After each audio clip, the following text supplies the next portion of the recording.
Hello বন্ধুরা, তো দেখো আমি পুঁই শাকটা একটুখানি ভাবিয়ে নিয়েছি। আজকে পুঁই শাক রান্না হবে। তো দেখো এই যে নিয়েরে মাছ নিয়ে এসছে আর চিংড়ি মাছ নিয়ে এসছে। চিংড়ি মাছ দিয়ে পুঁই শাক দিয়ে হবে, আর নিয়েরে মাছটা একটু ঝাল হবে আলু দিয়ে। এইগুলো আমার কাটা হয়নি, এগুলো কেটে গুছিয়ে নেবো। আর পুঁই শাকটা কেটে আমি একটু গরম জলে ভাবিয়ে নিয়েছি, আর সবজি সব কেটে ধুয়ে নিয়েছি, কুমড়ো, আলু, আর এদিকে মাছগুলো কেটে নিয়েছি সব আমি। চিংড়ি মাছ দিয়ে কুমড়ো পুঁই শাক হবে, আর নিয়েরে মাছ দিয়ে এই আলু কেটেছি সরু সরু করে, রসুন কেটেছি, কাঁচা লঙ্কা, ধনেপাতা, দুটো কড়া বসিয়ে দিয়েছি আমি, দুদিকে দুটো কড়া বসিয়েছি।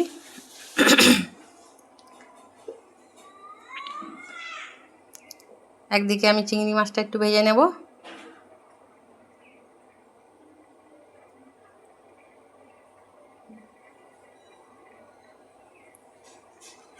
দেখো, আর এদিকে আমি রসুনটা তেলের ওপর দিয়েছি, এটা নিয়েরে মাছ হবে। চিংড়ি মাছটা আমার ভাজা হয়ে গেছে, রসুনটা ভেজে পেঁয়াজ দিয়ে দিয়েছি। আর এদিকে আমি চিংড়ি মাছ আর পেঁয়াজ ভাজা হয়ে গেছে, ওতে 5 ফোড়ন দিয়েছি, কাঁচা লঙ্কা, টমেটো আর আলু দিয়ে ভালো করে ভাজা ভাজা করে নেবো একটু।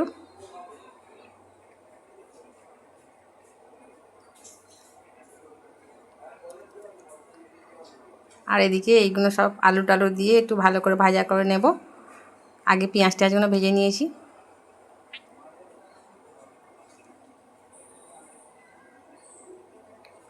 দিয়ে নিয়ে মাছটা লঙ্কার গুঁড়ো, হলুদের গুঁড়ো, লবণ মাখিয়ে রেখেছিলাম, দিয়ে এটা একটু নাড়াচাড়া করে নেব।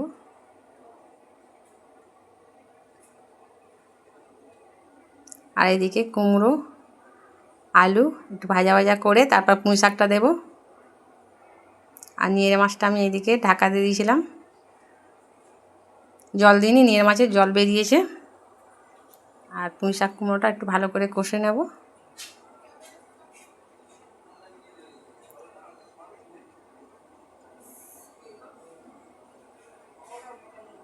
একটু জল দিয়ে এবার ঢাকা দেবো, অল্প করে জল দিয়েছি।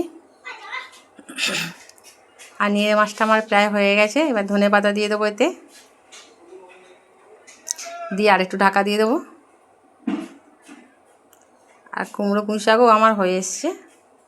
দেখো বন্ধুরা, কুমড়ো পুঁই শাক চিংড়ি মাছ আমার রান্না হয়ে এসছে। আর ভাত তো আমার আগেই হয়ে গেছে। শুভ দুপুর বন্ধুরা।